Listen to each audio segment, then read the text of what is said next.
Buenos días a todos.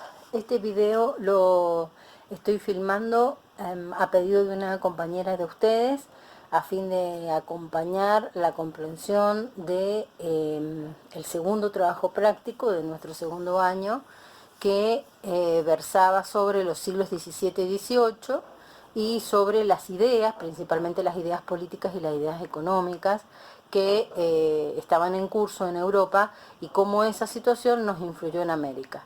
Recuerden que esas 2 semanas que nos vimos y que estuvimos en contacto, la idea era que nosotros habíamos dejado Europa allá en la Edad Media, iniciando la modernidad. Entonces lo que estamos haciendo ahora es justamente caracterizar esa modernidad en Europa, porque esos hombres modernos de Europa son los que van a llegar a América. Y en ese sentido, en esa posición americocéntrica que yo siempre les digo, nos interesan los procesos europeos.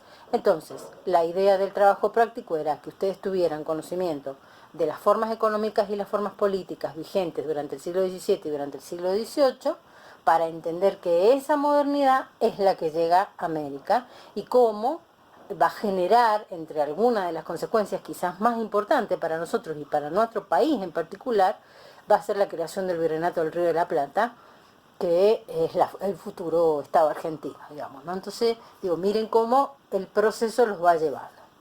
Pero bueno, vamos al tema en específico. Durante los siglos XV y XVI, que si hacen el ejercicio son los años 1400 y 1500, acuérdense, tuvo lugar en Europa, en la Europa occidental. Siempre piensen que cuando hablamos de Europa, estamos hablando de la Europa occidental, o sea, Italia, Francia, Inglaterra, España y un poco Portugal. Tuvo lugar, les decía, en Europa un proceso que fue filosófico, que fue literario, que por supuesto fue político también, que se lo llamó Renacimiento. ¿Qué renacía? Renacía las ideas de los antiguos griegos, de la cultura grecorromana, y con ellos la filosofía de aquellos antiguos griegos y romanos. Ustedes piensen que tanto griegos y romanos, cuando lo estudiamos el año pasado, son culturas precristianas, excepto el último tramo del Imperio Romano, en donde empieza a desarrollarse el cristianismo, y ustedes saben, finalmente el Imperio Romano se convirtió al cristianismo. Pero lo importante, digamos, de lo que renace de ese mundo griego y romano es justamente las ideas de la observación de la naturaleza, del pensamiento racional, del desarrollo de la filosofía, de la literatura, de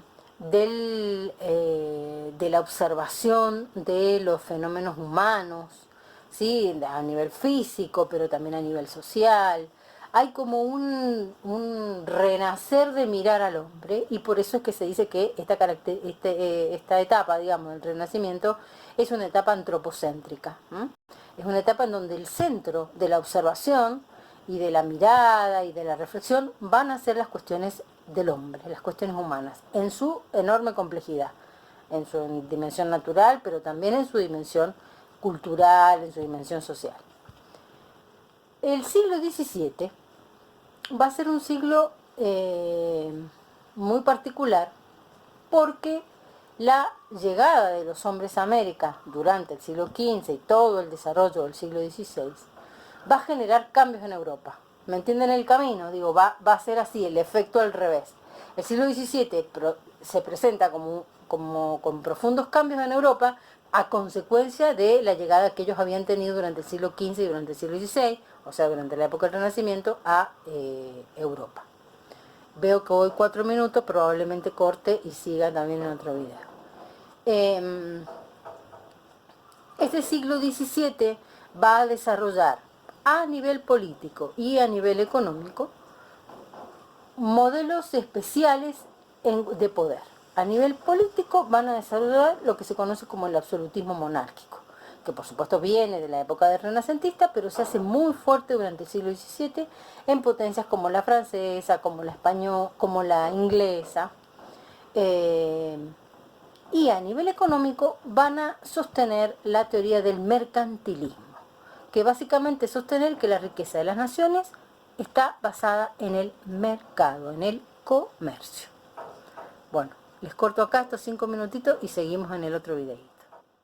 Bueno, le damos continuidad al videito anterior. Estábamos diciendo entonces que estas ideas del mercantilismo, basadas en la idea del comercio, de la actividad mercantil como la base de la riqueza de las naciones, va a extenderse profusamente por esta Europa, que está a su vez extendiéndose en el mundo. Ustedes piensen que primero colonias españolas y portuguesas, pero rápidamente van a ir instalándose en América colonias que son británicas y colonias que son francesas, eventualmente también holandesas, en algunos lugares del Caribe y del norte de América del Sur. Entonces, esta expansión mercantil va a generar lo que se conoció como la economía mundo, ¿no? Es como la primera globalización. Por primera vez, todos los continentes del planeta están en contacto a través de barcos, ¿no? de flotas de navegación comercial de las grandes potencias que van vendiendo y comprando productos, empieza un proceso de circulación de bienes, en donde las colonias reciben algunos beneficios, pero básicamente son zonas de extracción de materias primas para sostener a las potencias coloniales. Va durante el siglo XVIII a ir produciéndose algunos cambios en esta política, en esta mirada, digamos, de lo que era la política y el Estado, y también en lo económico. Y esto en realidad tiene que ver también con algunos procesos de cambios internos en Europa, por problemas, por rivalidades, por tensiones internas entre las potencias europeas, pero también por lo que América va significando para Europa. La América del siglo XVIII es una América que, según, por ejemplo, los reyes españoles, que en ese momento, durante el siglo XVIII, están en el poder la dinastía de los Borbones.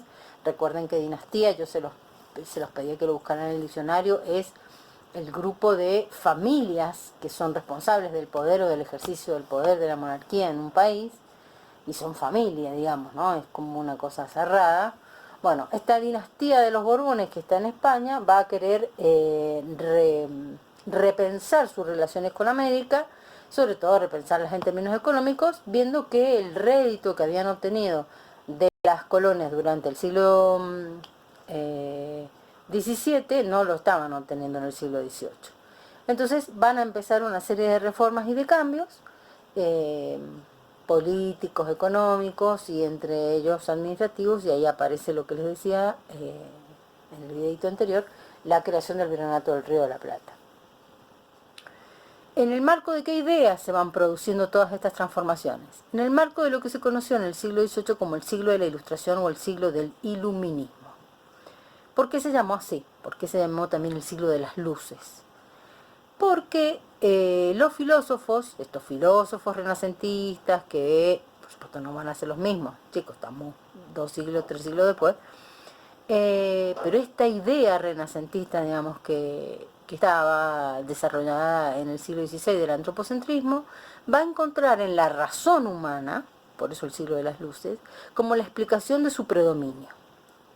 La razón va a endiosarse, se hablaba incluso de la diosa razón, y en ese endiosamiento de la razón aparecen las primeras preguntas, digamos, sobre las cuestiones que había humanas que había que resolver, pero también las respuestas que no van a ser las tradicionales, ni van a ser las que la Edad Media le había heredado, incluso ese Renacimiento, sino que van a ser respuestas nuevas.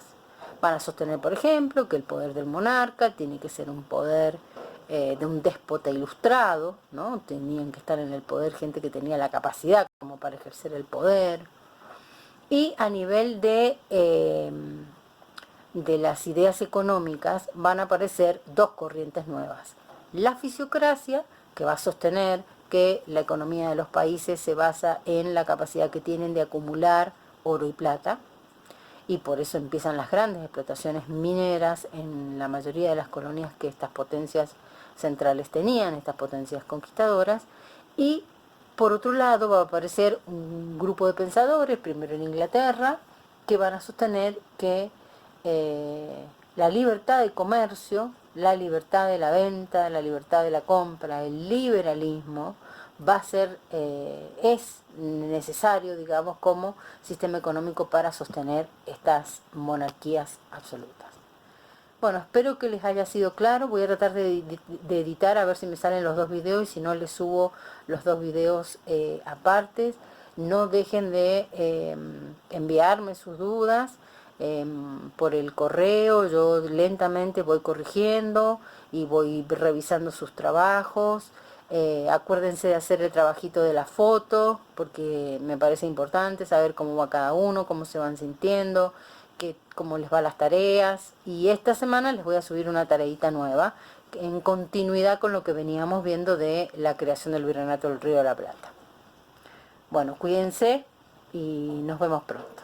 Todo va a estar bien.